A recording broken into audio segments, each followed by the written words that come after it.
Now that we've talked about what goes into making an argument, we can talk about what you want to avoid in an argument, what are called fallacies, where you've essentially said something that sounds kind of maybe like it could work, but you've actually committed an error in reasoning. So a fallacy, it's not saying that it's factually incorrect necessarily. It's not saying you're lying. It's not saying you're claiming something that's not true. It's an error in reasoning, not an error in evidence necessarily, though, as we'll see, some of them sort of involve there being an assumption about something that's actually not backed up by the evidence if you were to look into it. But people, you do this by accident as much as you do it deliberately. And also with topics where people tend to, have an emotional investment that tend to be emotionally charged, we can slip into fallacious kinds of reasoning perhaps more easily because we want to, assume certain conclusions based on, our emotional investment. And we'll see also some of them, have to do with kind of emotional appeals.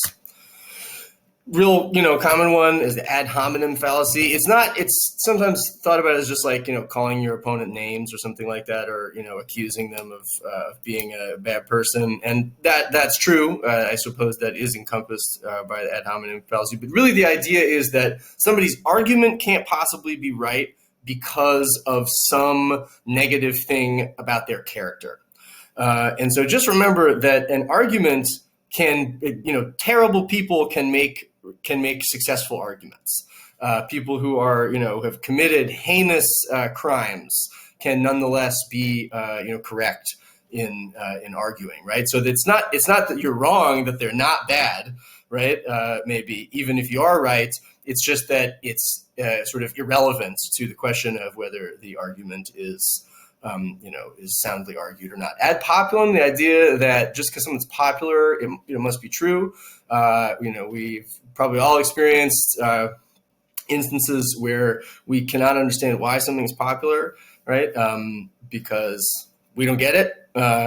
And so that's kind of a version of recognizing the ad populum fallacy, right? That popularity is not automatically an indicator of correctness or quality. So we need to really be examining evidence no matter what, even if popular feelings are widespread.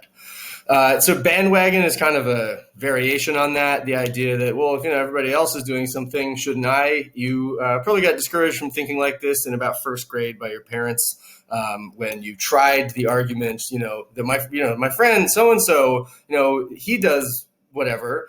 And your parent might have replied, okay, well, if Tim jumped off a cliff, would you do it? It's sort of a everyday invocation of the bandwagon fallacy. Less on the emotional side and more ideas of fallacious forms of reasoning that are about the reasoning itself, that try to get you to just sort of skip the process of actually evaluating whether evidence and claims are well connected, either or, non sequitur, red herring. You can see them as different aspects of that. And then also this idea of the straw man and the slippery slope, where again, in each of these cases, the problem is that you're not actually being fair or thorough about whether a claim actually truly is supported by the evidence in question. In the straw man case, you haven't even accurately represented an opponent's claim in the first place. So if somebody ever makes a version of an argument that you think is like really twisting your words or something like that, they might be doing straw man reasoning, where they're presenting kind of like a deliberately bad version of your argument. Slippery slope. Just because something bad could happen doesn't mean it's likely to. And so we need to actually be judicious and fair about our predictions about whether such and such negative outcomes are actually likely based on, or as a result of whatever change we might want to introduce in